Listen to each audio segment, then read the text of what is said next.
Please take your seats quickly, ladies and gentlemen. Thank you. Hello, ladies and gentlemen. Welcome to Tennis Weekly with Joel, Kim and Chris. On today's Tour Catch-Up, brilliant Boulter bags a San Diego title. de Minaur defends his crown in Acapulco. And Simona Halep is clear to compete once again.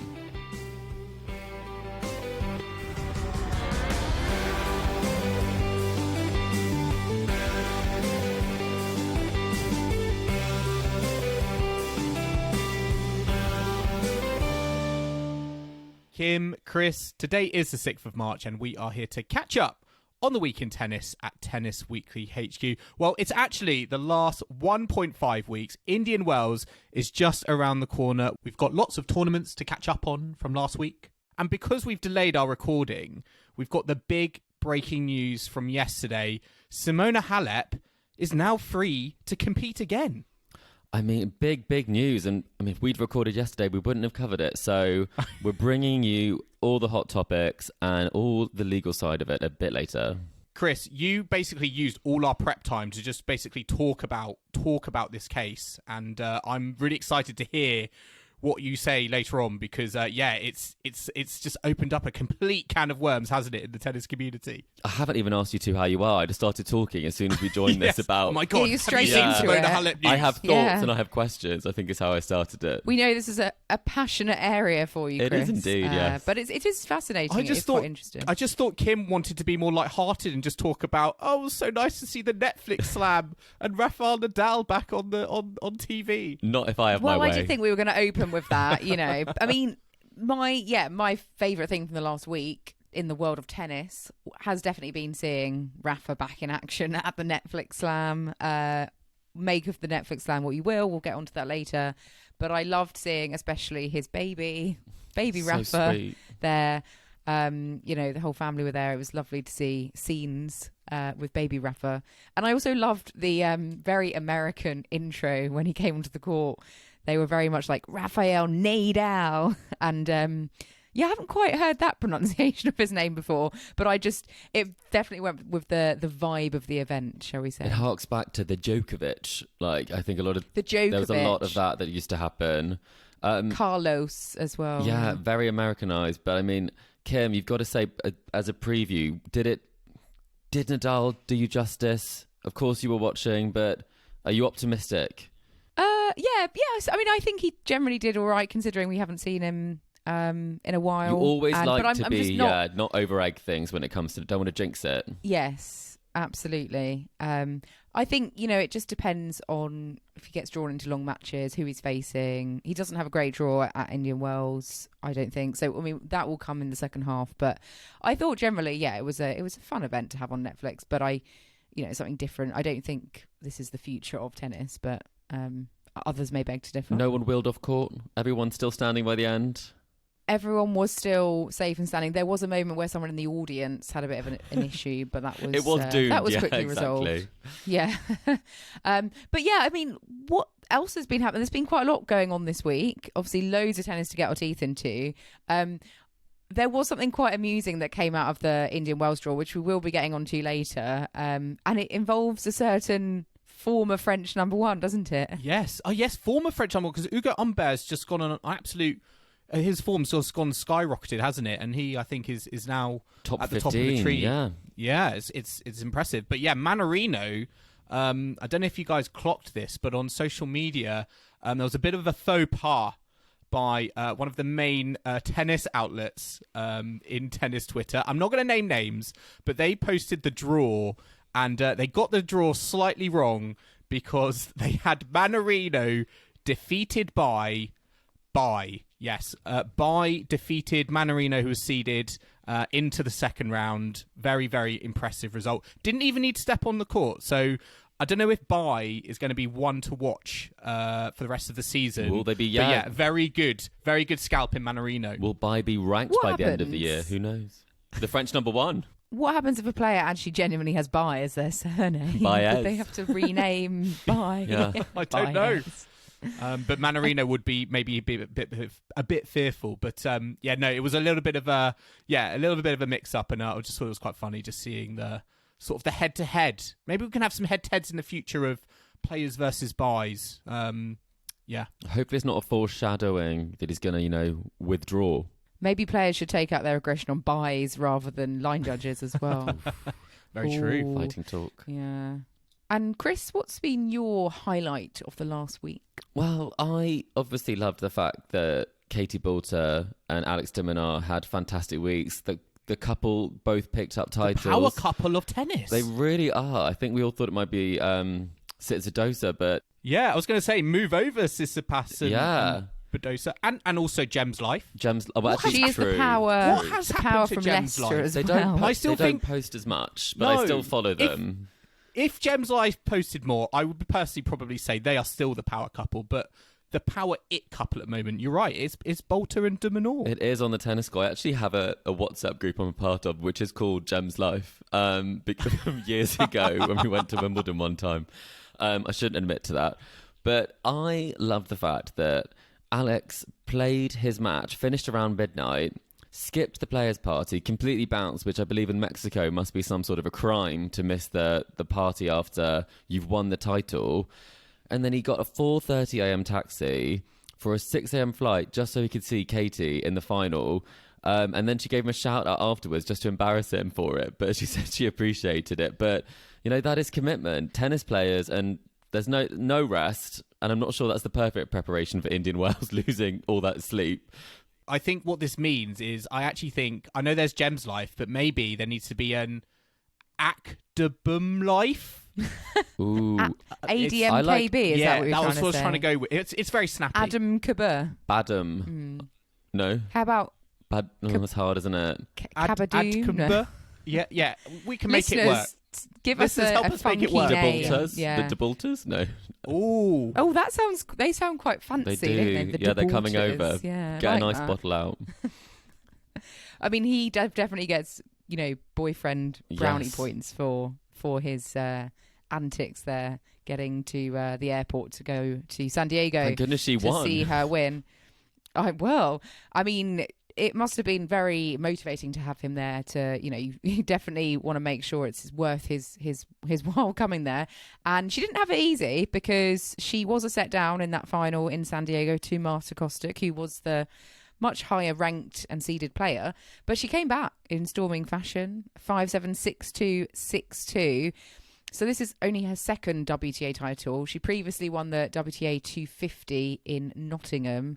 But obviously this is, twice as big in terms of ranking points available. So, yeah, probably the absolute highlight of her career, I think it's fair to say. Chris, how impressive did you find Katie Boulter's tennis last week? I was hugely impressed. I think there's been a lot of talk about the improvements that she's making to her game, the change in her mentality, the fact that she really does think she's able to do something more and push on. And I think there were question marks last year. Winning the 250 was great, but she didn't play a player, I think it was inside the top 130, whereas this week it's been 4 players in the top 40, and players that you think could be very tricky for her. I mean, there are big hitters, there are players that really grind out the points, and there's also, there's a player who's a fantastic mover that's going to get every ball back in court, and Marta Kostiuk in the final. So she had all manner of opponents thrown at her, and the hitting was unbelievable. I've never seen her move that well. And it just feels like she's loving her time on the court, and it's bringing out the best in her game, and all the work that she's done is paying off. And I mean, what an achievement to be world number 27 going into Indian Wells. It's huge. It really is huge for her and for British tennis. Yeah, I mean, she beat Kostiuk in the final, Emma Navarro as well, Donna Vekic, Haddad Maya, who was the second seed in San Diego, and she also beat Lesia Sarenko. So, like you said, I think dismissing those naysayers who said last year, yes, she got a title, how strong was the field, etc. And also, that was on home soil, grass courts, where she, perhaps feels more comfortable. But this is, a different environment completely. And she's, up into the top 30, breaking new ground. Really fantastic. I mean, it's the first British female to have won a title of this level since Jo Konta in 2017. So has been a while, with the exception of Emma Raducanu winning the US Open. I mean, just on the subject of Emma Raducanu, if Boulter was to play Raducanu tomorrow, for example, who's winning that one? We going Katie Boulter? I think on the form at the moment, you have to go with Katie Boulter. She really is on an upwards trajectory at the moment. And I think for me, the thing is, I feel like I know this talent and this capability is within her. We just haven't necessarily seen it in such a consistent fashion as we have seen, I think, in San Diego. And I think that's what's been so impressive, is the fact that she's been able to kind of string these performances together and take out some really top level players with top rankings. And I do think, you know, she's the British number one at the moment, and she's not going to let that go. And I think she can go even further up the rankings. And I was going to ask you both, I mean, in terms of kind of looking, not necessarily at Emma Raducanu, but as you mentioned, Kim, someone like Jo Konta. I mean, Jo Konta, her career high was what, 4 in the world. Yeah. She got to semi-finals at Grand Slams. I don't think Katie Boulter necessarily is in that conversation at the moment, but how close do you think Boulter can get to a credible conversation in the realms of Jo Konta? Oh, that's a big question. I think the difficulty that there's always kind of been is the consistency. And she does have great weeks. There are also weeks when she might miss more than she wants to as well, because she does go for her shots, and that's the part of her game. You know, she has had some losses to players that you'd think maybe you would think she would beat. You know, she's had some kind of at the end of last year, like in career against Kaya Juvan, Anna Bogdan in Adelaide. And then she has had these kind of outstanding results against players, you know, at different stages. So, for example, here, and then just had some good results elsewhere. So it's a case where at the moment it's big weeks with big impacts, and in between there are lulls. So I think if she's able to be more consistently on the tour with this ranking, she can get to any tournament she wants. That will really help her ranking. So she's only going to get higher before the summer is what I'd say. There will be opportunities to play big tournaments that she didn't have last year as well. So I'd say we're looking top 20 is very realistic. I'm not sure whether we'd go kind of top 15, but I think top 20 is realistic. Kim, what do you think? Yeah, I think that's fair. I think if she can stay in the seedings for Wimbledon, that would be fantastic. I think that's a real, like, kind of more shorter term goal, just to kind of have that consistency, get those ranking points. Like you said, she can get into some tournaments she wouldn't have been able to get into automatically previously, which is a big benefit that you want to make the most of. And I think it's refreshing to have her up there, because for so long the conversation's been around Emma Raducanu, and I think actually that was getting a bit stale. You know, we'll need to give her time to kind of regroup and improve, but let's focus on Boulter and what a brilliant player, you know, she is showing at the moment. Yeah, definitely. I think we should just cherish what she's doing at the moment on the tennis court. And I think what's kind of interesting, you talked about, you know, she's now in a position where she should be getting seedings, potentially for Grand Slams. And she's almost transitioning, I think, to one of these players who players don't want to be facing, you know, in the first or second round. She's almost like the hunter, as it were, to these kind of big players looking for those big upsets. And the higher she goes up the ranking, she's going to become more of the hunted. She's almost going to kind of go into some matchups as the favourite. So I think it'll be very interesting to see how that kind of flip and how she adjusts to that, where she's going to walk out on court and actually she's going to be the one with the target on her back. She has been the underdog, and she does like that, you know, playing for her country against very high ranked players. She always loves that. She loves the challenge. We've seen that, you know, against players like Pliskova on the grass. She caused absolute kind of all kinds of trouble for her. So that's a great point, because this time last year she was 151 in the world. So it's been a very steep rise, and I think that's where maintaining that is the real challenge, because, as you say, now there will be expectations that weren't there even 6 months ago. I mean, her boyfriend, as we've discussed, Alex de Minaur, won the Acapulco event. Actually, I think he has previously won this event as well. So he's successfully defended the title there. He loves the courts out in Acapulco. It was straight sets over Casper Ruud in the final, 6-4, 6-4. Obviously, de Minaur's been in pretty good form this year, so it kind of continues that. But one thing we must talk about is the fact that despite both winning 500 level titles, the prize money they each received was considerably different, which is something that we have pointed out on social media. It got a lot of traction, a lot of engagement. How is this acceptable in 2024? It is mad. It's mad. It's not acceptable. It isn't acceptable, right? I was just looking at the draws, as I want to do. I like to look at the prize money, the points. I like to look at what the cutoff point was for entry. And I just thought, you know what, let's just have a look at this, because San Diego in the US, you'd think, would have a pretty good prize pot. Acapulco, I mean, it is a staple on the ATP tour, so it is very, very well known. But the difference was $412,555 for Alex and $142,000 for Katie. And so Casper Shocking. also made 80k more than Katie. So, I mean, Joel, how does this happen? Is it to do with management of WTA? That's what a lot of suggestions were about, or? Absolutely. I think it's just unfortunately, it's a testament to how bad a shape I think the WTA is in at the moment. And, you know, we're going to talk in the second half about, you know, Saudi Arabia and their influence and you know, new partnership with the ATP that's going to bring in, you know, money there, and it's going to help, you know, bolster those, you know, prize funds, you would imagine, and also probably help players, you know, further down the rankings compete and have a life on the tour. But it's just going to create an even starker contrast, I think, to the WTA, unless they get their act together and think about, well, how can we get more money in? And I know there's going to be difficult conversations there around Saudi Arabia because of big players like Billie Jean King, Martina Navratilova, and they're purely, you know, against that. But I just think the way that WTA has been managed over the years, this is a situation we're ending up in, and it's just becoming starker and starker, and it's getting, quite frankly, just too ridiculous. It's night and day, isn't it, really, in terms of what's happening here? But thankfully, I did check the Indian Wells draw, and it is 100% equal, despite the fact that there is the Saudi investment and the logos are already appearing. For the Masters, it is not affecting the prize money in a negative way for the WTA, which is always good to see. I mean, yeah, it's a bit of an embarrassing situation that isn't replicated in terms of equal prize money across the whole tour. And perhaps, you know, do you sell your soul to the Saudi Arabians to get that prize money in place? I mean, Kim, you know? as a woman, would you, if it's going to mean equal prize money, would you do the deal with the devil, as it were, that some people might think, or would you rather? Would you do a Rafa? Would you rather kind of keep your innocence and stay away from that, but know that inequality is going to exist? I would put a vote to the players.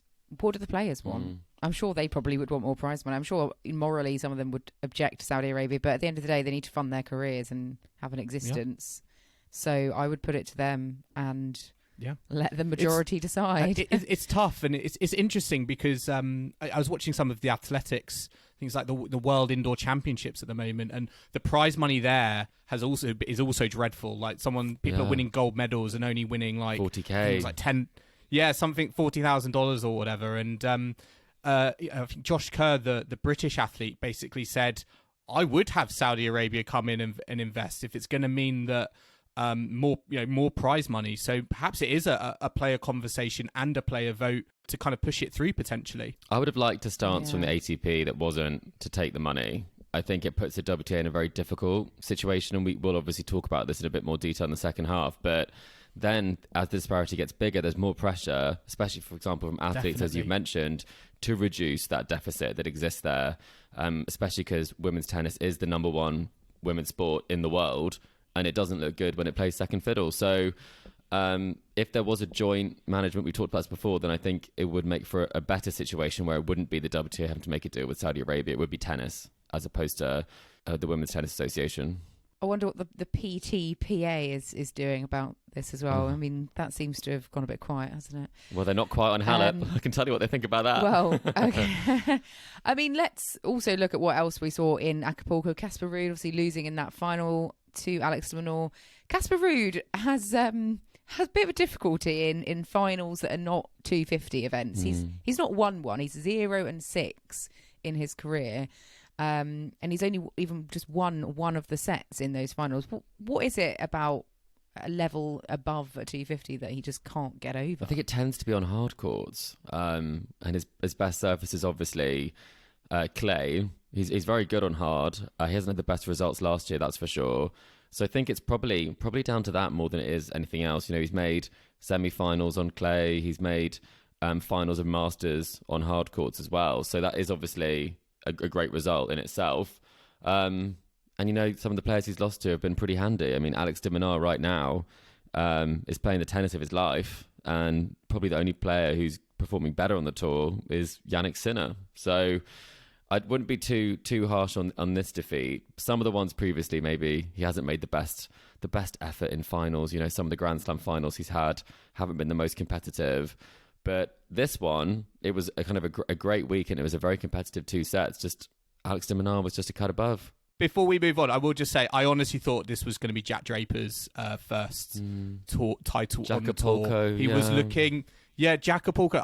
He was looking good. He was looking very, very good.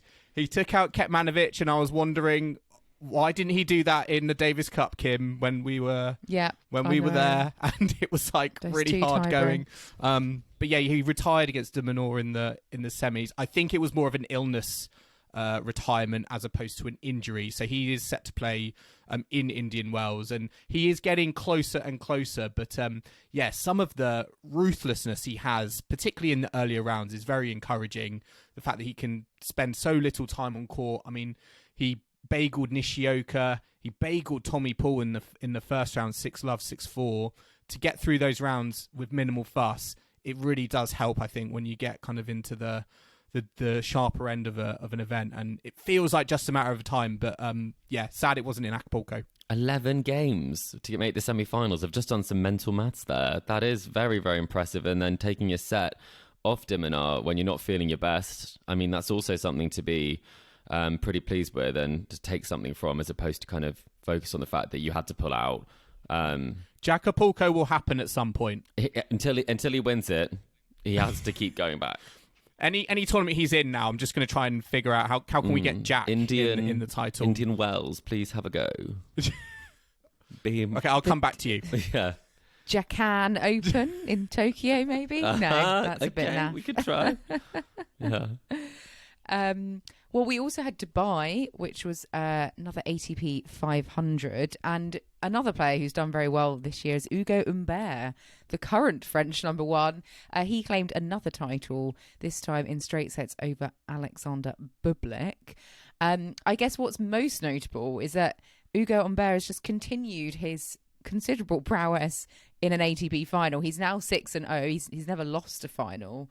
And he's now in the top 15 in the ranking. So, a bigger title for him to go along with the one he won recently, and a highest ranking for him as well.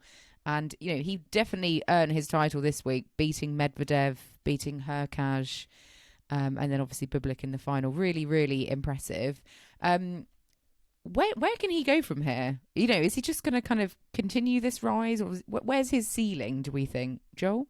Oh, so it's an interesting one, because he's similar to kind of Katie Boulter in terms of where he was a year ago to where he is now. He's brought Jeremy Chardy on as his coach, and I mean, at the moment, Chris, Jeremy Chardy is almost like a miracle worker, because he's not with him. He was in France at a Challenger that he was running this last week. That's his magic. Maybe that's the way he works. Yeah, miracles. He likes time apart. Coaching by Zoom. But everything about Humbert's game over the last 12 months it feels like it has improved. He's got more aggressive.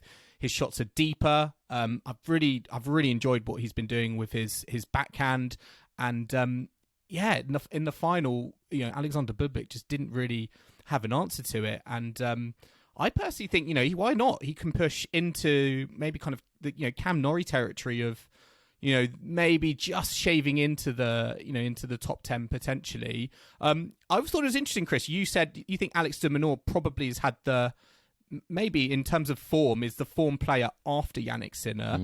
I personally don't think Ugo Humbert's that far behind him. It may even be above de Minaur in some people's books. He isn't far behind at all. I think it's a very, very close in that, in terms of how they're playing and what their performance has been like. I think the thing that edges it for me is that victory over Djokovic and the performance at the slams. I think we haven't seen Humbert go deep at a slam yet. I think sometimes the occasion has got to him. But I remember last year in Manchester, De Minaur made the quote basically saying that on his day he can hit like the number one in the world basically about Humbert, and I think that we were all a bit taken aback by that. I think we mentioned that. I think we looked at each other being like, did he just say Really? that? Yeah, we'll listen back and check, but he did, and I think there's obviously a lot of respect for just how big a hitter he is, and when he's on, as we talked about, you said the comparison Katie Boulter, it really is on, and when it's not necessarily working as well as he'd like, it can be a bit messy. So yeah, I mean, Kim, if you had to decide between us, if I'm saying it's De Minaur, Joel's saying Humbert, who's going to edge it? You can say someone else. Well, I'd love to see Humbert spring a surprise at one of the Masters. Well, I might have events, predicted that, perhaps, Kim. coming up. Ooh, spoiler. Kim, I want to say, I know you spoke about his record in finals and it being 6-0. There are two other players. He's only become the third man ever in the Open era to win his first 6 ATP Tour finals. The two other players, I don't know whether to kind of laugh or cry at this, but they are. Are they not household names then, It's not Joel? feeling so, shall it seem? Definitely not. They're household That's names for to sure. us. They're household names to us, and maybe to some of our listeners. Ernest Gulbis and Martin Kleizan. What? I didn't know either of them had got 6 titles. That's Harsh. That's impressive. Well, God, yes. Kleizan must have sort of racked those up like ad hoc without anyone noticing. Over a long career, That sounds a maybe, bit yeah. harsh. Goodness. Yeah. Oh, blimey. Well done, Humbert. I don't know between Alex de Minaur and Humbert. I feel like on his day, I think Humbert might edge it for me. Ooh, but okay. we will see. I mean, he might very well have played a different person in the final, because Bublik had a very interesting semi-final with Rublev. They were deep in the throes of a third set after 2 tie-break sets when Rublev got defaulted for swearing at a line judge. He was defaulted for unsportsmanlike conduct. He was then given a lot of penalties as a result, loss of prize money for the tournament, loss of rankings points, etc. And, well, there was a bit of hoo-ha after that, obviously. We don't often see players being defaulted, so when it does happen, it's quite a talking point. Interestingly, some of those penalties have been rescinded. He's now only just paying the code violation fine after he's appealed it, so that is a fine of £28,700. But what do you both make of this? Do you think this was it a warranted default? Do you think the official was too harsh, or do you think Rublev deserved what he got? I've seen a lot about this. I've been engaging with Twitter. I've been subtweeting. David, What hill are you dying on, Chris? I always have an opinion, Joel, and I firmly believe his behaviour was unacceptable. I think that when it comes to what was said on the court, I think that he didn't swear. I mean, I can't tell. I wasn't there. So I think that the language side of things is also, to be honest, is secondary to swearing at someone versus swearing. Because we see, I talk about this a lot, Andy Murray is swearing constantly on the tennis court, never gets a violation. Players can swear, but not get violations all the time. So I do think there is an argument on that. But for me, the way that he aggressively approached that lines judge and was very, very threatening in his face, I did not think was acceptable. It did remind me of Serena Williams, and the incident where she got defaulted with the line judge there. The line judge said that she would ram the ball down the throat. Serena said she didn't say that. Very, very similar in that sense.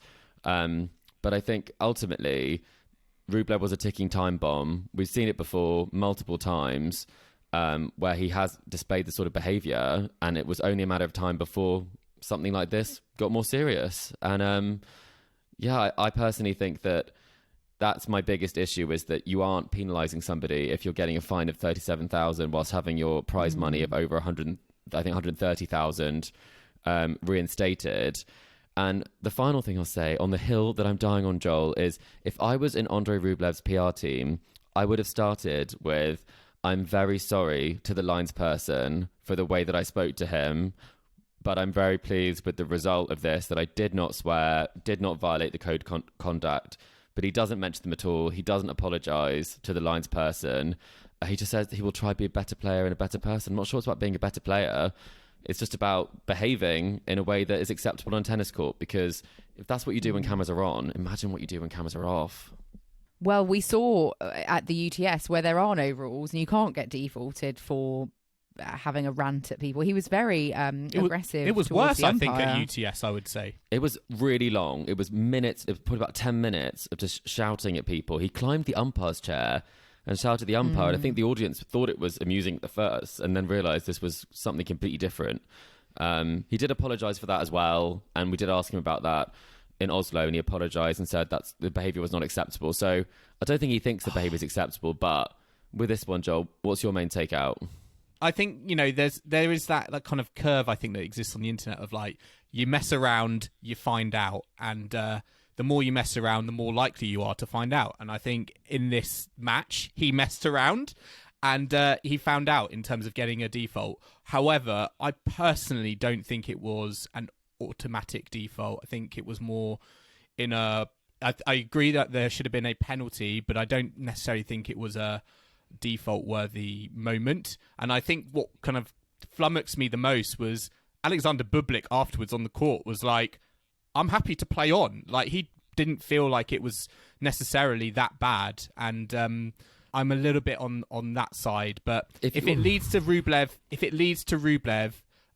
having better behaviour on the court, then I'm all for it. Because I do think this could be a wake-up moment for him, because he's such a feisty competitor. There is absolutely no way he would have wanted to walk off the court at 6-5 in the third set with an ATP 500 final on the line. So if there's good that can come of it, I'm for it. But when I was looking at it on TV, I'm not going to lie, I wasn't 100% sure. If someone yelled at me like that in a professional environment, I would hope that they would be either suspended from or given a period of time off where they should not be around, or I think they should be let go, because I do think it was that level of, you cannot speak to people like that, and you cannot speak to lines people like that. And I think I understand why you might get angry if you don't think that something has been done that's wrong. It's big for you. It's your career.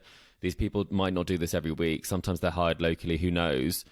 But I do just think the manner of how you speak to people is the big issue for me here. And I think in other professions, that would be enough to get you defaulted.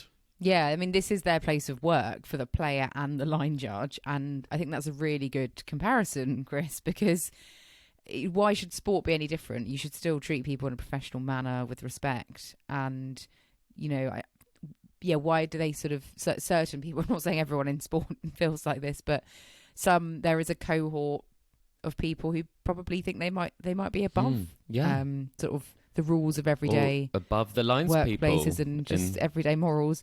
Yeah, I think I agree with the original decision. I think it was right to be defaulted, right to give him that level of violation and penalty. I know there's an argument that they didn't use like a video replay to check what was happened before defaulting. There's arguments to be had whereby you could have a kind of review process before making that decision. Certainly lots of interesting points raised. That point is interesting this. around the replay. That's also what was asked at UTS as well. And I think if it was me and I had behaved badly like that, I would want people to know that I didn't say what was being said. I think that is important. And that then it's just, you can take it at face value for the way that it was done. So I do understand that, but I don't agree with the way I don't agree with the way the process that was done. So it messy. Just looked like the supervisor came on court, almost kind of to me was just like, I've got all the power here, I'm going to make the decision. And the decision was it wasn't clear, because to me it was like, one thought he was saying in Russian, other one was saying it was in English, and it didn't feel definitive, and he was siding with his line judge, which I don't know, it didn't feel fair unless he had viewed a replay first to make 100% certain. I agree. It was very, very strange. And I think that people yell at their box like that all the time, and they might just get a warning if you think they've said something, and then they move on. I think the issue is where this was focused on. And as you say, we've seen a few of these. Let's hope that he does live to what he said of being a better player and a better person. He's got to live up to his brand's values. Play for the kids. The children play for that the he's kids. playing Children, for. whatever it is. Yeah. Play for the children and don't play for the lines people that's definitely not his t-shirt. Yes. Well, let's have a look at the other two tournaments we had last week, one of which was in Chile at ATP 250. I think this is the end of the Golden Indeed. Swing, which is Sad times. very Get the sad. violin out. Yes. Very sad for Golden Swing fans. But Sebastian Baez has finished his Golden Swing with a bang, picking up another title, this time defeating Alejandro Tabilo in 3 sets in the final, coming from a set down, 3-6, 6-love, 6-4. So 2 titles in 2 weeks for Sebastian Baez, because he also won last week in Rio. He's now up into the top 20 of the rankings as well. So a lot of players moving up to career highs this week. I think he's Argentinian number 1 now. I think he's overtaken Cerundolo. Yeah, he must be. Exactly. And Yeah.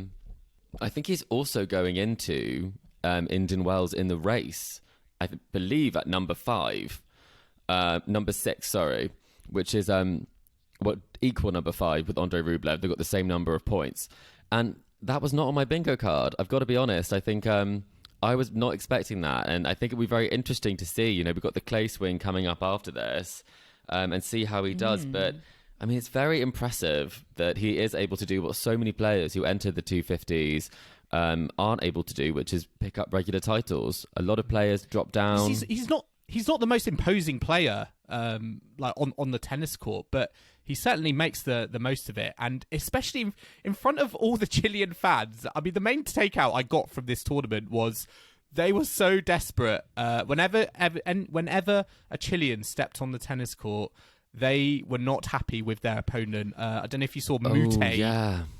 Mute versus Jarry. Jarry was the top seed, Very and Mute spicy. came through in 2 sets, and he was just lording it up. And I think, he started with an ace with an underarm serve. yes, And that will not win the crowd over for you. So I'm kind of with them a little bit, but I think he's I think he should play the Golden Swing every year because he's made quite the impact from all sorts that's been going on. I mean, they've got some fun crowds down in the Golden Swing, so I think it's great atmosphere at a lot of the events there, and as Alina attested to in Buenos Aires. I mean, Sebastian Baez becomes the first player to win multiple titles during the Golden Swing since 2020. Can you name the player who did it in 2020? Either of you? We just had this, didn't we? I set We had this for on you. a par for the court, so it should be fresh gotta be Thiem. in our minds. Dominic Thiem? No, it's not. Francisco Cerundolo. No, it is actually Juan Manuel a Chilean, Cerundolo. Christian Garin. Oh, okay. Who is Chilean, right? Yes, he is. Baez, though, another player doing well this year, 16-5 on the year. I know a lot of that is from the Golden Swing, but can he transfer that to the European clay? He That'll just be wants the Roland question. Garros to happen next week. I mean, Yeah, just live on the clay. He's got a good all the seeding. time. I'm also making a note of this on the script that we have here to put this in our end of year quiz. This question needs to come up again to see if we get it all wrong as to who was the last person to do it. We probably will. We will, exactly.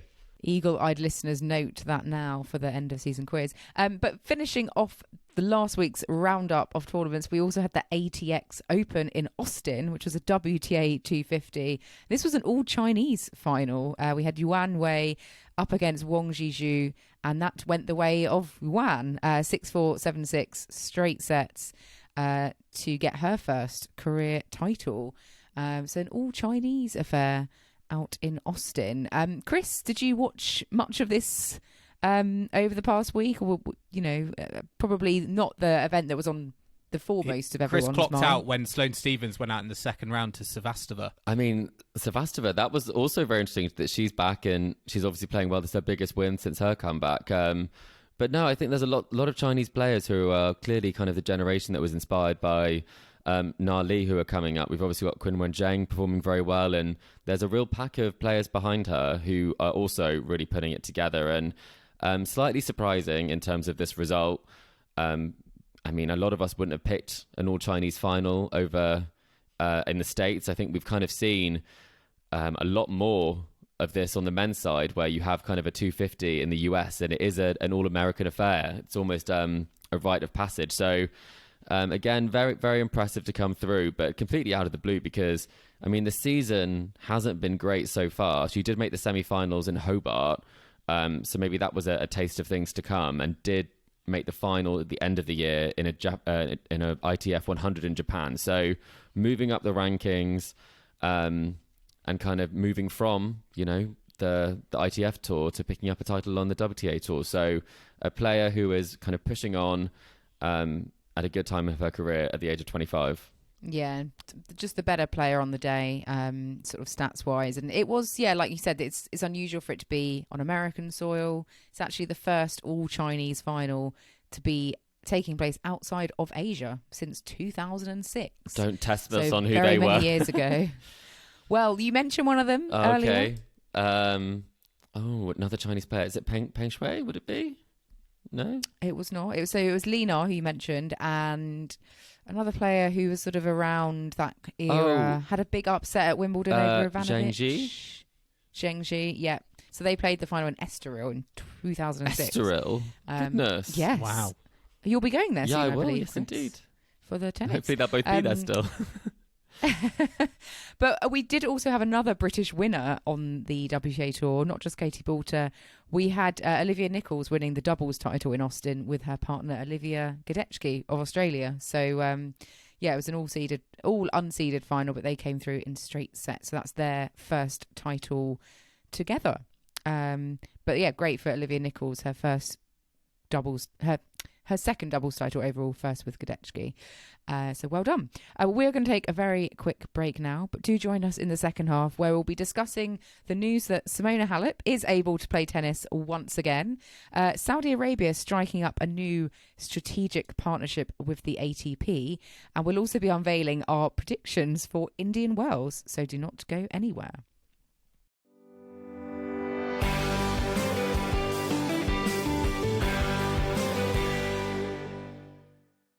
Welcome back to the Tennis Weekly podcast. And now we are going to move on to our quiz section for the week, which is one that we did a few months ago, and we are resurrecting it. By popular demand. Namely, Joel is resurrecting it. And it is Joel's game. Joel's game is back. Very, very exciting. I've been looking forward to this all week. I'm not sure I have, Kim. For everyone who can't remember or like, what on earth is Joel's game? What's he on about? This is how it works. So guys, I am going to give you and our listeners a player, and I'm going to tell you their career high ranking.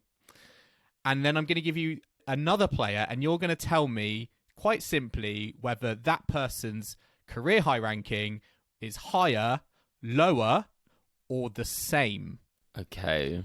And the idea is to get 5 correct answers in a row. And if you do that together, you have completed and won Joel's game. Okay. I sort of remember this. I'm ready. But we're working together, are we, Kim? We're working together, so I can't nice. lose this week. We can lose. Well, we can lose together. You can't beat me. Yeah. That's what I mean. Yeah. We can still lose. Okay, so the player I'm starting with is Katerina Siniakova. Oh, good lord. Just out of interest, what do you think her career high ranking is? 37? I honestly don't know. I think it would be around the 40 mark as well. I'd say 41 maybe. Oh, Kim's closer. It's actually 31. Ooh. So there you go. We're not off to a great start then, aren't we? So that is your starting point, and for our listeners as well, 31. Mm-hmm.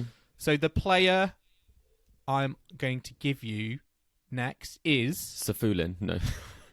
Lesia Tsurenko. Okay. So is Lesia Tsurenko's career high ranking higher, lower, or same? I think she had a period where she was ranked higher. Yeah, I would say so. Yeah, she's definitely was seeded at a slam like once or twice, wasn't she? Like 27th seed. I think she had a moment. I think she's probably been top 25. Yeah, I'd say around that. That was the gut response. Yeah. Higher, please, Joel. That is correct. Yes, Tsurenko has gone higher. 23 in 2019. Nice. So good there on you her. go. So that's your new position. You got one correct answer. The next player I'm going to give you is Alya Tomljanovic. So she has been very unlucky. This is where I do know some things, where the points didn't count for Wimbledon. She made 2 consecutive quarterfinals, and then she got injured. So I think she might have got very close to top 20, but maybe didn't go higher than that because of it. I mean, she's been a big star of Breakpoint, isn't she? Like a lot of focus on her, and I'm just trying to think. Did they mention? I remember watching the rankings, thinking, will she get highest? her top 20 debut? Oh, that is tricky, isn't it? Do we think she's been about 26, but like 23? Oh, do you think no, ever so slightly lower? I'm being silly. than I remember Soroka? this now. I worked out if she had the Wimbledon points, she would have made her top 20 debut. So I think it's lower. I'm going to have to... I think it's I want an lower, but I answer. I'm think going to it's- push you. I think lower. Higher, Yeah, I think it's lower, lower, or but same? only by a few. Yeah, lower. 27 or something, yeah. Lower, please, Joel. That is a correct answer, yes. Tomjanovic, Well done, Kim. career high Well done, Chris. 32 in 2023. So you did very well there. Okay, so 2 correct answers. The next player I'm going to give you, Monica Puig. Monica I mean, Puig. she won the Olympics, But that's didn't about all she won, Higher, I think. lower, 2016. or same than career high 32. Lower, I think. mean, surely. This is tough, isn't it? Because I don't really know. I can't name particularly good results that she's had.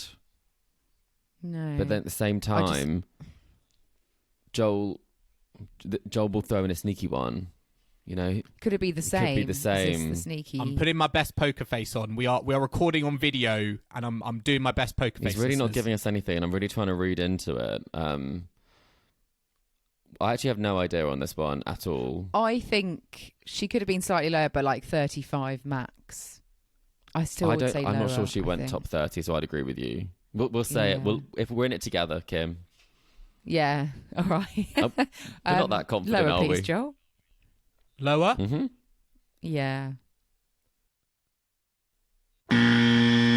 That is incorrect. Oh, no. You have not completed Joel's Was game it the this same? week. It was higher. Oh. Monica Puig in 2016 got to a career high 27 in the world. So This is by far my she has weakest gone game, I have to higher say. than Joel's game is Tomjanovic. my So, nemesis. yes, two correct answers. But yes, only 2. failed at the third hurdle. Yeah. What was the next one? Can we have one more go? I mean, I can give you the couple of other players I was going to go for. So the next one was going to be Bethany Mattek-Sands in singles. Oh, this is tough, isn't it? I think she the same as Puig. Would it have been? I honestly don't Nope, know. it Lower. was- it I'd say wasn't, no. lower. It was going to be lower, yeah. That was okay. at 30. These are all And then very for- close together. They're very Yeah. close. Hey, Yeah. hey, I wanted to make it challenging. And the final name I had to throw this one in there as a bit of a wild card, and this was for you, Kim, specifically. I put in everyone's favourite Spanish player, Pablo Andujar. Oh, as just going off to ATP after all Okay, women. so there's not. Joel's game doesn't have many rules. He has been seeded though at Slam, I think. So I'd say his highest is like 31 or something. Or do you think it's the same then? Maybe Joel's finishing on the same. Yeah, we'll say the Or same. 32 or something. That's incorrect. Oh. Though. It was. You are right, Kim, but he was 32. He was career high 32 in Kim. 2015. So there you go. There you go. Indeed, that was Some Joel's niche game. knowledge there. I quite enjoyed Thank you that very actually. much. I actually enjoyed it because it got it got Chris out of his comfort zone. It felt like. I was definitely off my comfort zone from the off when I got it completely wrong. 10 ranking points off, and actually all of the players were within 10 ranking points. So clearly, I was not going to do well. But good More of game, Joel's Joel. game, Yes, please. good game. Yes. Good game. Thanks very much. Let's dig into the mailbag for this week because we have an email from Jessica who was asking us about the Netflix Slam. So Jessica says, "Hi Tennis Weekly. I would love to hear what you thought about the Netflix Slam between Rafa Nadal and Carlos Alcaraz. Did you think it lived up to the billing?" Now, I wonder how many of our listeners will have seen the Netflix Slam. You know, we have been talking about it a little bit on the podcast, and most I mean, I don't know if most listeners have a Netflix subscription, whether they would have been able to access it, but I have watched it. Have you both tuned in? Did it lure you in on Sunday night? I watched some of the highlights. I did not watch it live. I don't have So Netflix. I'm actually. You don't have Netflix, Chris? I was on my sister's account, I have to confess. Oh, wow. Oh yeah, dear. Yeah. But Kim, you watched it live, so I feel like we need to hear your kind of live interpretation of it first. I actually lie. I didn't watch it live. Oh, you didn't watch it live? Okay. I was watching the UK darts final. Oh, well, that's actually, I mean, that's very...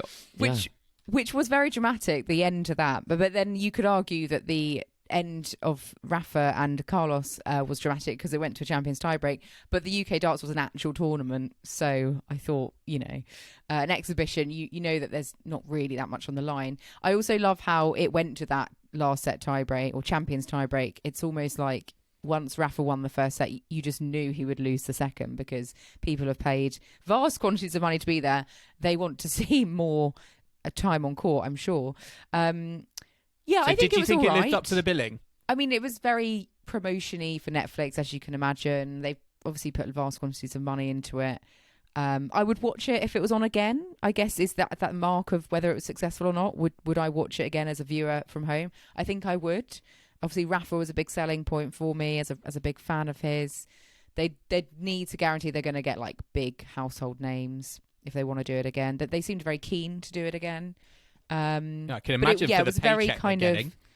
Absolutely. It was a very Americanized kind of spectacle, I suppose. They had a lot of other American sports stars there, a load of celebrities in the audience. So it was like a fun kind of vibe and a bit of match practice for the two of them.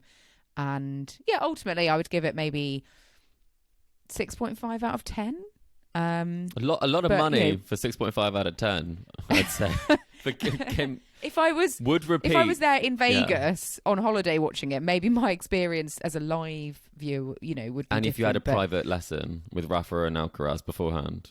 Yeah. If I was a billionaire, and yeah, exactly. I feel like because it's an exhibition, although it can be fun and entertaining, it's never the same as if that was a Grand Slam and everything was on the line, watching some of the difference highlights, it did feel like at times like a glorified practice session. The bit I loved most was actually the commentary and the presentation of it. I mean, they had Andy Roddick, Andre Agassi, who we don't, I feel, get a lot of on broadcast, and Jim Courier. So I feel like from that point of view, lineup. I loved the it was good.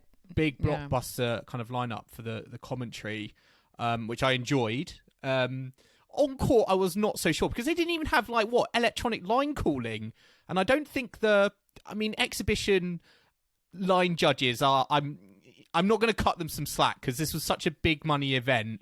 It almost felt like there was no budget left over for decent line umpires because it felt like there were lots of challenges going on. Everyone loves a challenge, though, Joel, don't they? For the audience, could be for that a couple of dodgy calls just to get a few clapping going. I guess so. I mean, maybe from an entertainment point of view, I think ultimately, these events might not be for me, but if they're going to appeal to an audience that deliberately isn't me and it works, then good on it. I almost kind of want to wait and to hear what kind of the viewership numbers are because there's no way they made money on this given the amount of money they were spending on players, commentary teams, getting Sam Querrey involved, no doubt. But if it draws in an audience and a new audience for tennis, then tennis is the winner and I would be happy with it. Yeah, I think it was definitely aimed at a newer audience who are new to tennis, and I think it's just also part of Las Vegas. They seem to be, they've had the F1 come there. They're just kind of a bit like Saudi Arabia, trying to lure all these sports there. So it's also kind of that kind of city image building as well. But I think it hasn't caused any harm. I would say so. We'll embrace it to some extent. I mean, let's talk about news from the tour. We have had the Simona Halep news, which, Chris, I know you've just been so eager for the last kind of 45 minutes. I'm just going to sit back in my chair now and to talk about hear what Chris has to say. Am I trying to convince? Is Kim going to give us a bit of background for the listeners? I can do. So many listeners will know that Simona Halep has been currently serving a 4-year ban for alleged doping. A substance called roxadustat was found in her system from a test. And there were also charges for irregularities in her athlete biological passport. She's been appealing and protesting her innocence, stating that it was from a supplement that she didn't know that had this substance in. It's very much given to her as part of her moved to the Moratoglu Academy. But anyway, the case was heard by the Court of Arbitration for Sport, who have essentially reduced her ban from 4 years to 9 months, which means that she's already served that time, so she is available to return to tennis, professional tennis, as soon as possible. They partially upheld her case, stating that on the balance of probabilities, she had not taken roxadustat intentionally, and that the ITIA, or another body, concluded that the contamination was likely to have come from a collagen supplement called Keto MCT. So, Chris, what do you make of this announcement? Put your legal, sports legal brain on. Tell us. So I think this will be quite a shock to many people, the nature of the reduction. I think we're very used to the Court of Arbitration for Sports and appeals to this court leading to reductions in the verdict and in the bans that happen. This has happened for Haddad Maia, who had a reduced sentence. Yastremska had a sentence that was overturned. Sharapova very famously had a reduced sentence. And that's probably the most pertinent case here, because what this does relate to is intention. And so when you talk about the balance of probabilities and the likely clause that's in a lot of the ITIA from the first kind of ruling, it is based on what is likely. And it has to be based on the evidence that's there. So this is ruled that she did not deliberately take it, is what they believe, and that it was contaminated. But because of the fact that the intention's been taken out of it and the blood passport irregularity has been thrown out, that's led to 9 months. So that is the explanation around that side of things. I do think that there is definitely some confusion from people, because I don't think this is a victory for clean sport. This is not a victory for a clean athlete. This is somebody, the only thing we know for sure is this was in their system. And I think that's something that people can forget, that when it comes to intention, two courts can find something to be different. It's not like it's a unanimous decision of 11 judges. It's actually 3 judges who have made some relatively questionable decisions in the past. One of the judges actually was on the Court of Arbitration for Sport panel at the 2022 Beijing Olympics that let kind of the 15-year-old Russian figure skater Kamila Valieva continue to compete, even though she had a pre-games positive test result, and then she was banned for 4 years. So there is this problem where you do see these verdicts like yo-yoing at times. And I think that is definitely a problem, that we do need consistency. But at the same time, I think it's very hard for people who are following the case to know what to make of this. And I think that's something where I think Joel taking the position that you have, which is kind of like, just follow what's happening, see what happens, and then if she's playing again, that's great. But I do think kind of contaminated with kind of integrity, which is the line that she used on her post, I do think we've got a bit far with that. I think if I was her, I'd be celebrating the fact that the verdict was she did not intentionally dope.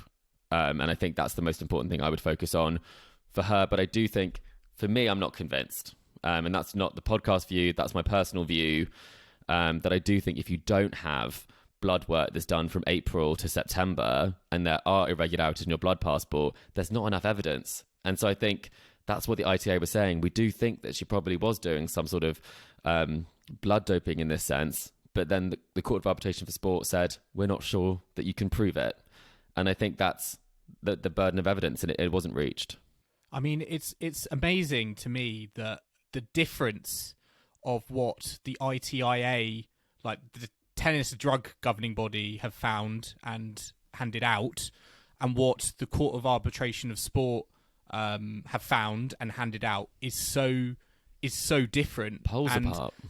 Yeah, poles apart. And this is not the first example. It almost feels like any sort of tennis player who ever gets a ban handed to them from the ITIA, it's almost kind of like, I might as well appeal it, because the track record is that it's going to be greatly reduced. And I can't think that's a very good situation to be in, because if you're a player, you're almost kind of like, I don't really have any faith in my own tennis drug governing body, because CAS is just kind of coming in and being like, well, you've said that, actually we don't agree, and we're going to reduce it, and reduce it like in some situations, like with Simona Halep, quite drastically so. So I think for me, it's put a real spotlight on these different governing bodies out there and how they interpret information differently, and these results and findings that come out that, as you said, Chris, just feel poles apart when actually they should be more consistent and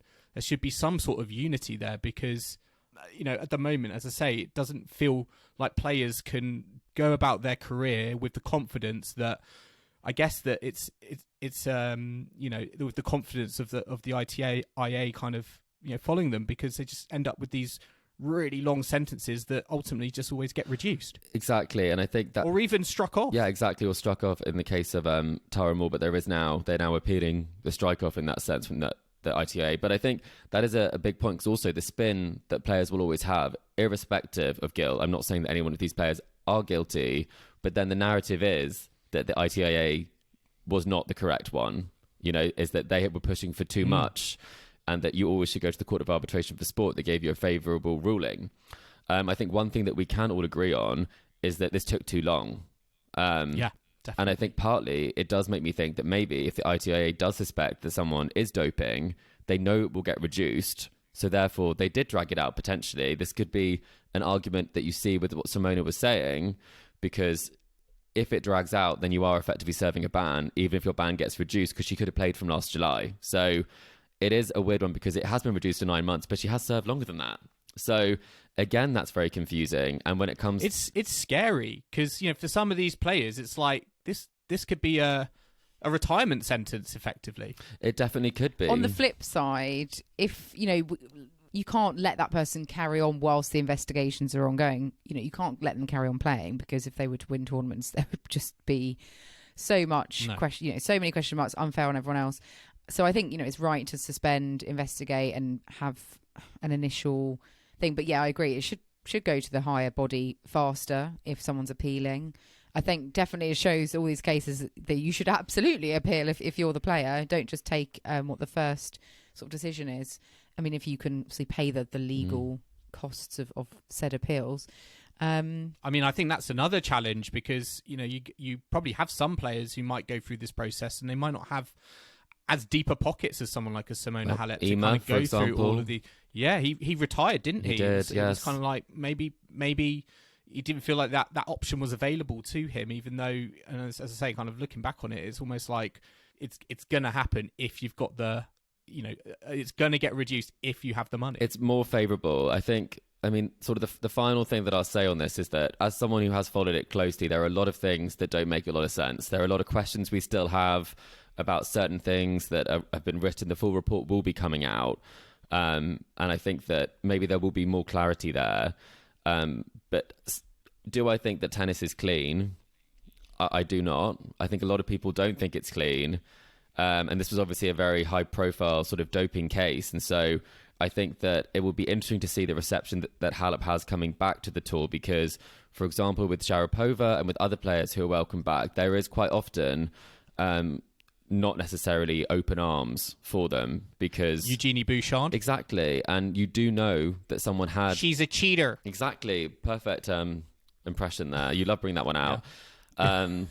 But no, I think that will be interesting, because I think all we know is something's been in her system. And do I think that we can definitively say whether someone's intention was or wasn't? And when you have two conflicting reports that say something completely opposed to each other, you don't know. So the positive thing, Simona Halep fans will be rejoicing, and having someone who can play tennis as well as Simona Halep back on the tour is always going to be interesting. Well, I was just going to ask you both about that, because her ranking is going to be down. It's not like she can come back, I think, with a protected ranking. What do you think the situation is going to be with like wildcards, for example, and tournament organisers, and looking at this news and how it's broken out, and umming and ahhing on whether potentially to give maybe Simona Halep a wildcard to their event? What are your kind of opinions on like that situation, and is she almost kind of too hot of a commodity and a talking point and all of that stuff to sort of be like, no, we don't need that? Or do you think it's like, she's served her time and let's get back on a tennis court? I mean, it might depend on the moral decision making of those in charge, or maybe other tournaments will kind of do a watch and wait and see how she's perceived at the first event she comes back to, or how well ticket sales do. You know, although those sort of how much attention it gets in the media.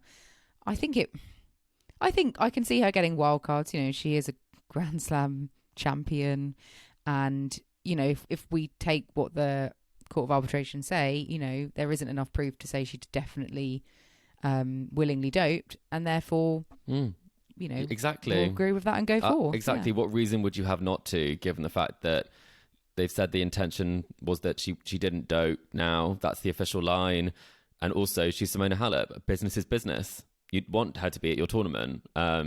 So I think if I was a tournament director, I'd be giving her a wild card, and I might even put her on the poster. Like, who knows if you really need to, because it is a business, as we talked about, and I think we're about to talk about that now as well.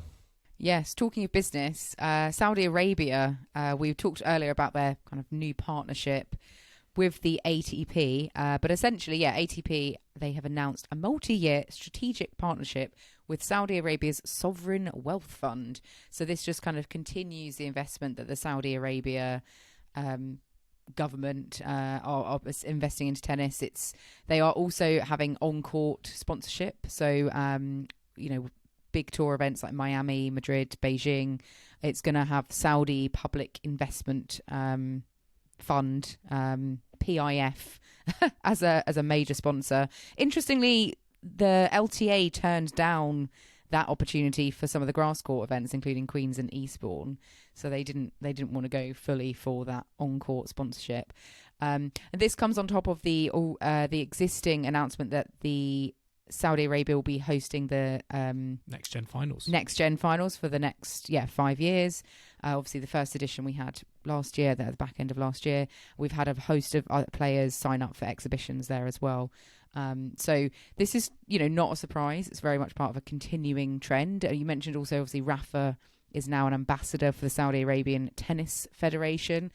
I guess it depends how you look at this. You know, are we looking at it from a very cynical reason? Are we really fully believing their kind of corporate marketing when they say they want to, you know, foster inclusivity and all of that? You know, or is it just for them it's about getting their name out there, and, you know, the human rights kind of side of their country is just being washed to the side of this kind of sports washing? Joel, what's your immediate interpretation of this news? I think it was inevitable. And I'm always happy. I guess, you know, having money coming in to help grow the sport is a plus. I think when you look at kind of the PIF's involvement with other sports and how at times it has been very hostile, for example, you know, with Live Golf, I see this as a bit more like actually they've learned from that experience and they're not kind of coming in fully on, like almost kind of fully head on and being like, we want to take over tennis. Actually, they're almost kind of more, it's a bit more kind of soft and transitional and feels like they're working their way in. It's more of a stepping stone. It's more of a build. And they're actually working, you know, with these, you know, the governing bodies as opposed to almost being their enemy. So I think from that point of view, it's nice. And I think it was interesting to hear, you know, John Wertheim, who's a tennis reporter and broadcaster, he reported the number over the 5-year contract as $100 million. But actually, I don't think that's that much. I feel like for kind of Saudi Arabia, like they've dealt with bigger numbers in other sports. But certainly for me, I think like it's a stepping stone and it's being done in a way that showed that they have learned, I think, from golf. And we can't get away from the fact that it's inevitable. So I'm almost kind of like, we're just going to have to embrace it, whether we like it or not. Embrace it or accept it would be sort of the question that I have there. I think, as you say, the multi-year strategic partnership, I'm not sure what that means. It does sound like a soft launch, doesn't it? I'm like, it's very intangible that the logo is popping up, they're sponsoring the rankings. It's almost like they said... Is it sort of like a Trojan horse type situation? I feel like it might be, you know... That's the worry, isn't it? That I think after the 5 years, maybe there will be opportunities for them to invest more during those 5 years. But it does feel like maybe the ATP have said, look, we can't give you headline sponsor year one, so let's see how it's received. And earn your corn first exactly. of all, yeah.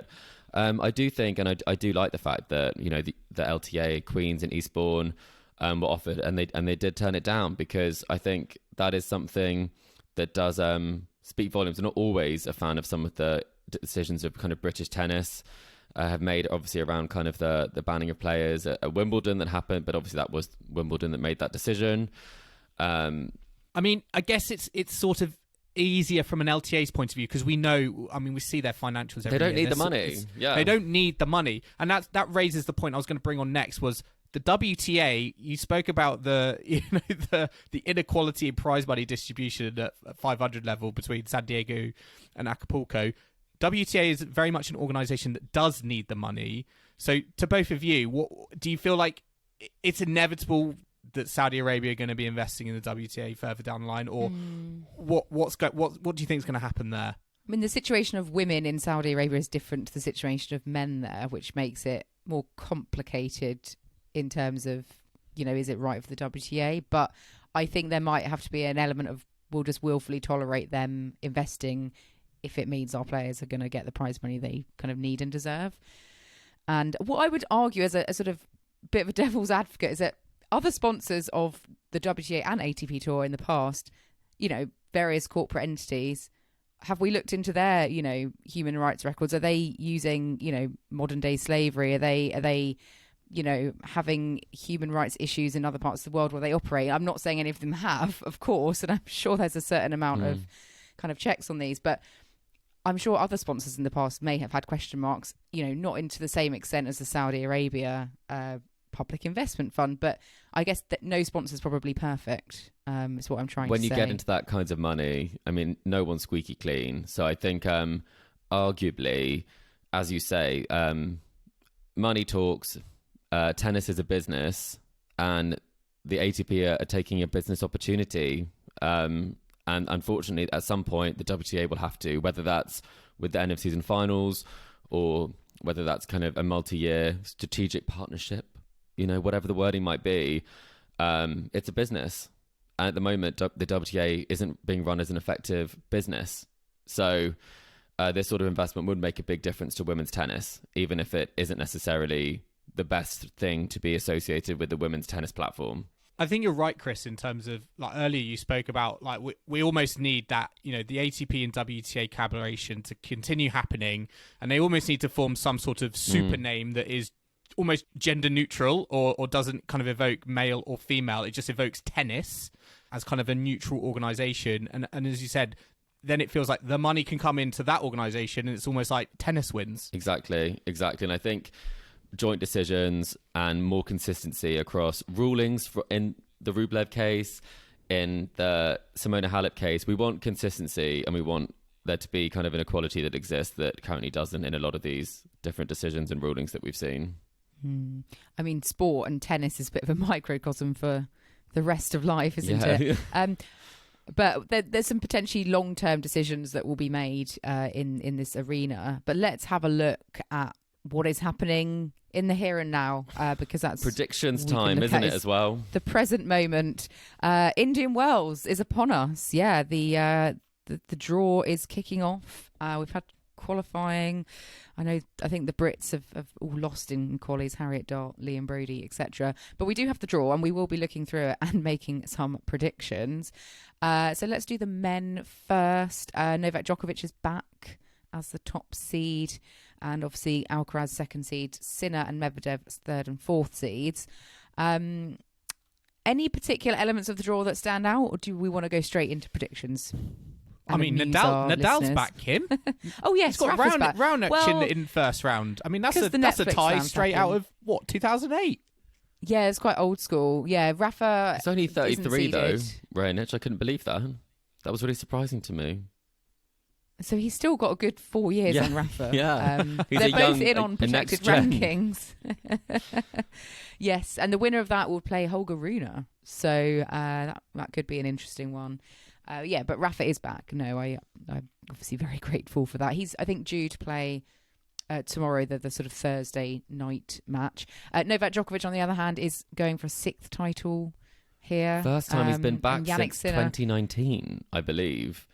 I've read that, and which seems almost extraordinary that he's won 6 titles, given the fact that he hasn't been back.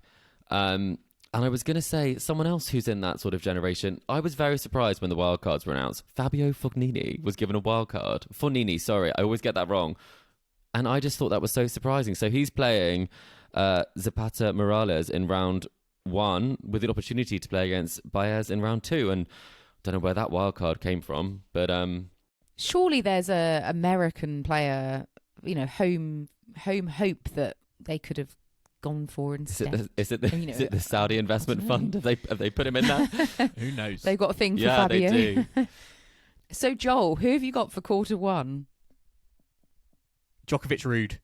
Oh, okay. I've got Djokovic Hurkacz. Chris? I've gone for Humbert versus Rude. I've just thought, ooh, who's Djokovic losing to? Humbert, of course. Oh, Yeah. okay. Oh, that He's would be played a lot of something. tennis, not much of it outdoors though, I have to say. So I'm not too confident, but I just thought, Joel, you're backing him as well. I think you should have probably put your money where your mouth is on that one. That's probably true, actually. Yeah. Also, I have just realised. Yeah, apologies. Hurkacz is the 8th seed, not Rude. Rude It's very has close. He's slipped 9th. down. Yes, easily done. Quarter two, Joel. Medvedev Fritz. You love Fritz. You honestly do. Fritz has had a good start to the season. 1-250.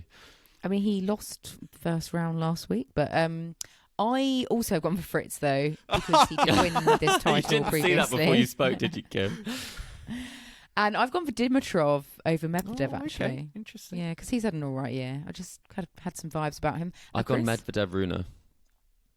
Well, you always go for Yeah, Runa, pretty much. I Yeah. suppose. And quarter three, Joel. Rublev Sinner. I've gone for exactly the same. I've gone for I'm channeling my inner Kim. I'm going Lehechka Sinner. Yeah, I like that. I like that. Do you think Rublev's going to self-combust before then? I'm curious to see what his on-court behaviour is like in Indian Wells and see. Maybe see if he'll he just be has like shaking reined it in. hands and waving at line judges Yeah, and he's going to go on like a peace mission. gift them some in Palm Rublo. Springs. Yeah. Free Rublo to line Yeah. judges. Yeah. quarter four, Joel. I've got Alex de Minaur versus Karen Khachanov. Oh, I've gone for exactly the same. Snap. You're very in sync, aren't you? Chris? I've gone for Alex de Minaur and I've gone for Alcaraz. I'm backing Alcaraz to make at least the quarters. Alcaraz, really? So me and Joel I'm are not sure. dismissing Yeah, Alcaraz. I'm We not don't sure. think he's I gonna really go hope far. I think that- he's dropping. I mean, he's defending Chang. I think he's going to be dropping big points here. Okay. Let's see who we've got in our semis, Joel. Djokovic, Fritz, Sinner, Khachanov. Oh, okay. I've got Djokovic, Dimitrov, Sinner, Alex de Minaur. Chris? I have one of the same as you. I've got Sinner, Alex de Minaur in my second semi, and I've got a battle of the Scandinavians, because I loved watching that the other week, of Rude versus Runa. Can you tell that I'm Nice, based in okay. Scandinavia? Maybe. Yeah, I know. You're very pro Scandi. There we go. Wozniacki's winning the women. The final. Spoiler. And the final, Joel? Well, final annual champion, please. I've got Djokovic, Sinner in the final, and I'm going with Yannick Sinner. I think Yannick Sinner. He's the form player this year. I can't not back him, so I'm going Yannick Sinner. You think he's going to continue his Sinner perfect winner, start to the Palm year? Springs. Oh, that has a ring to it. Well, I've gone Djokovic Sinner for the final, but I have gone for Djokovic. Just old habits die hard. Chris? I think Casper's making another hard court final and not winning. I think he's going to lose to Sinner in the final. So we've got two Sinners and a Djokovic for our champions. Listeners, let us know what you think, and I'm sure we'll be posting these on social media so you can lay into them as well if you like. But let's look at the women's draw. Iga Swiatek is the top seed. We've got Sabalenka, Rybakina. Everyone seems to be here, which is great, and it's interesting to see how some recent champions might get on. Like we've got, Jasmine Paolini, Katie Boulter. She's got a rough draw opening up. Katie Boulter, Camilla Giorgi. Very interested to see how that goes. Also, Danielle Collins. I posted this on the WhatsApp chat. I swear Danielle Collins just perennially plays Iga Swiatek in like round 1 or round 2 of every tournament that they play in, because in Indian Wells, again, if Collins comes through a qualifier in round 1, she plays Iga Swiatek. It's almost the Swiatek same, also isn't it? may well play Noskova. It's Swiatek AO part could 2. play, so this is just a continuation. But let's go by quarter then. I mean, Swiatek is aiming to win her second title here. Rybakina is trying to defend her title. And so lots. And obviously Sabalenka hasn't had a great return since winning the AO this year. So there's a lot to kind of play for, obviously. quarter by quarter. I'm going to come to you first, Chris. Quarter one. I've gone for Swiatek Ostapenko. Joel? Swiatek Kerber. No, I'm joking. Swiatek versus Ostapenko. Kerber is up right You now. never know. She is. Kerber might. Oh, is she? Oh, okay. Kerber might beg to differ. I've gone for Swiatek Ostapenko though, so we Full are a clean house. sweep for that one. Woohoo! She's just got her nails done in Riga Nails, I think. I think I saw that earlier. So, yeah, I think that's a good sign. She's ready. Quarter two, Chris. Joel's going to make fun of me for this, but I'm going Pavlyuchenkova every time. You love You do like Pavlyuchenkova. She's having Pavlyuchenkova. such a good season, so underrated. Yeah. And Rebecca Yep. now. I've got those two here. And Joel? Yeah, can't not defending champion Rybakina versus Haddad Meyer. Of course, Joel, Okay, of course. Yeah. I've gone for Rybakina against Daria Saville. There's always Wow. one rogue which prediction. is my yeah? rogue. Never two, always one. Why not? Why not? Chris, quarter three. I went Azarenka Goff in this section. Joel? Goff Kasatkina. Oh, I've gone with Chris. Azarenka Goff for this one. Okay. I think Vika's going to get to at least the quarters. Quarter four, Chris.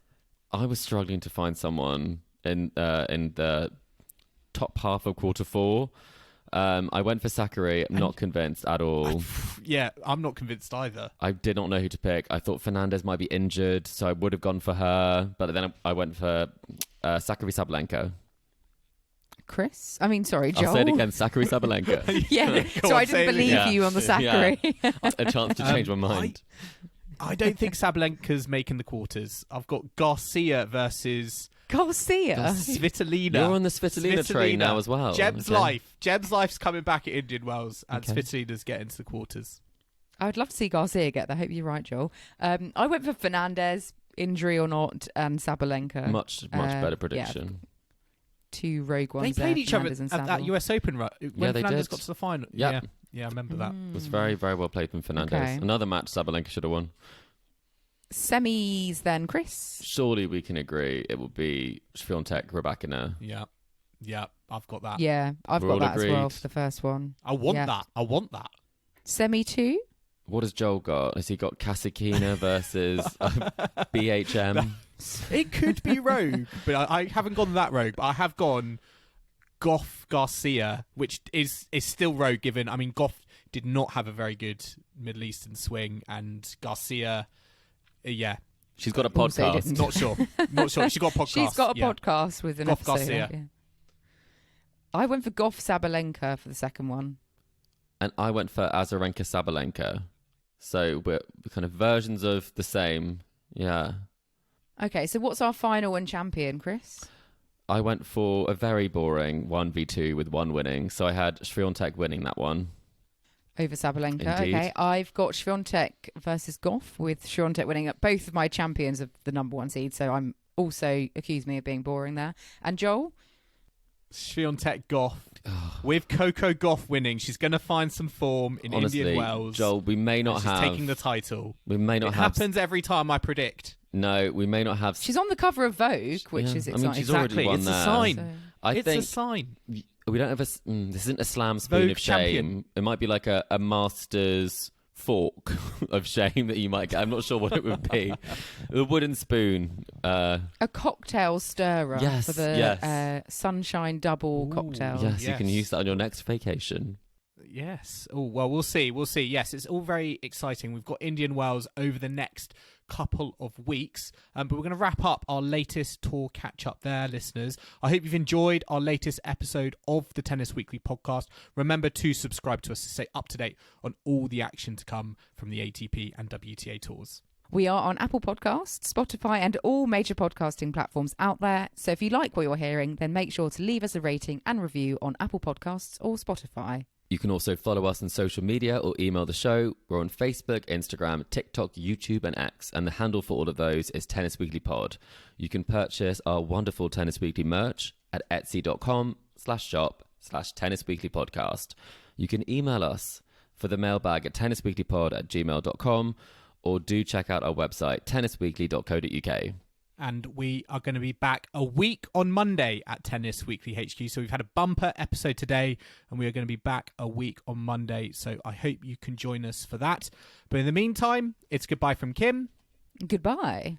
It's goodbye from Chris. Goodbye. And it's goodbye from me. We'll see you again soon.